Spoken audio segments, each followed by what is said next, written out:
Mga mare, magbibilang tayo ng coins. Ito po. Puno siya ng tig-20. Tapos bibilangin po natin sila mga mare. Dahil ito po ay binibigay ng aking asawa ko daw uuwi na galing sa biyahe. So, bilangin na po natin kasi napuno na po siya.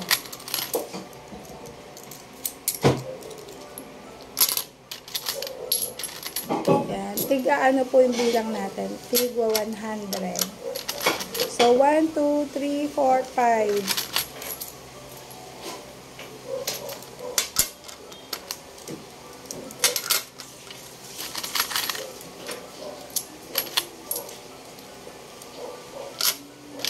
Yan.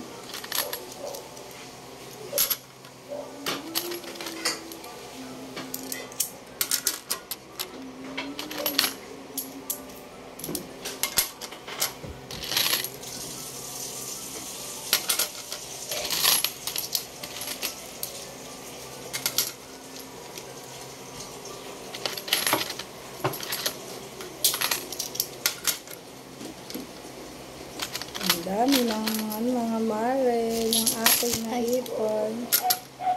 Ano? Bakit? Kuya Pinto. Halika pa! Sa likod po.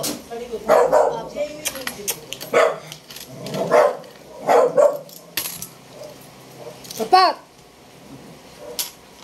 Bakit? Hindi mo.